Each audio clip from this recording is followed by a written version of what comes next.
Chicken breast onto your cutting board, and then cut your chicken in half and then in half again, just to get nice and equal sizes of your meat. We want to make sure that the shashlik looks quite even, so just cut them into cubes just like that.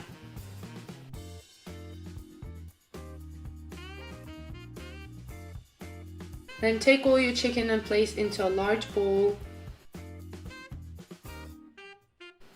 Next, I'm going to chop up my onion into circles, so make sure you cut it right across just like that, so you have nice circles to put over the shashlik.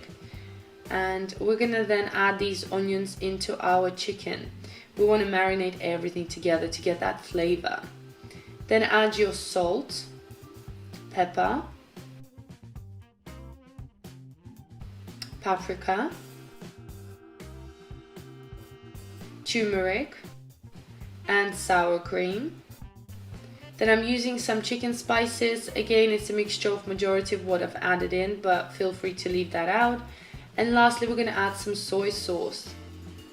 Then mix everything together until it's nice and kind of smooth and incorporated. You can also use your hands if you like, just to make sure everything is covered. Then place that into the fridge for about 2 to 3 hours. When your chicken is done, we're going to take some wooden skewers. You can find these in any local stores, and just start layering the chicken. We're going to start with one chicken piece, then add some onions in there, then add more chicken, and repeat the process. So we're going to do chicken, onion, chicken, onion, chicken, onion. If some of the onions have broken, you can still just put them on top and it's fine.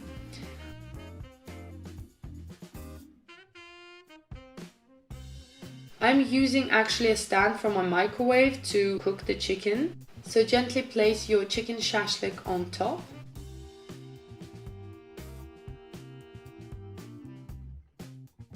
Now when it's done, we're going to roast this for about 45 minutes at 180 degrees Celsius or 350 Fahrenheit. The smell is absolutely amazing. The chicken is really soft. It looks fantastic. It's such a healthy, easy meal to prepare. Guys, this is the perfect recipe for the holiday coming up. Happy Ligo to all my Latvian friends, to all my Latvian followers. I love you guys. Enjoy this, and enjoy this, guys. The meat is so juicy, so soft, and literally making me salivate right now.